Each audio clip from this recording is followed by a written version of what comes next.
সহজ কোনো যুদ্ধ হবে না। দ্বিতীয় কাতার গেল, তৃতীয় কাতার গেল, চতুর্থ কাতার গেল, 5 নম্বর কাতার থেকে 5ম কাতার থেকে একজন বর্ষিয়ান সাহাবী উঠে দাঁড়ায় গেলেন।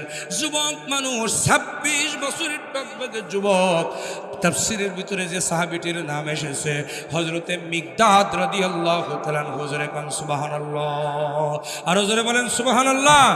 হযরতে মিকদাদ রাদিয়াল্লাহু তাআলা আনহু উঠে দাঁড়ায় গেলেন। দাঁড়িয়ে গিয়ে বললেন, ইয়া রাসূলুল্লাহ, ইয়া হাবিবাল্লাহ, আপনি জান্নাতি ব্যক্তিদের নামের তালিকা করতেছেন। নবী গো, আমি জানি আপনি আল্লাহর হক রাসূল। আল্লাহু আকবার বলে। আপনার আহ্বানের ভিতরেই আছে জান্নাত। ইয়া রাসূলুল্লাহ, ইয়া হাবিবাল্লাহ। প্রথম কাতার, দ্বিতীয় কাতার, তৃতীয় কাতার, চতুর্থ কাতার, 4টা কাতার চলে গেল। কত সাহাবী মাথা নিচু করে বসে আছে, কেউ নাম লেখালো না। ইয়া রাসূলুল্লাহ, ইয়া হাবিবাল্লাহ, আমি 5 নাম্বার কাতার থেকে দাঁড়িয়ে গেলাম, আমি আর বসে থাকতে পারলাম না। নবী গো, আপনি জান্নাতি ব্যক্তিদের তালিকায়, অর্থাৎ আগামীকাল বদরের প্রান্তরে যে জিহাদ হবে, ওই জিহাদের ময়দানে ওই যে তালিকা আপনি করবেন, ওই তালিকায় আমি মিকদাদ, আমার নামটা 1 নম্বরে আপনি লিখে দেন। জোরে বলেন সুবহানাল্লাহ।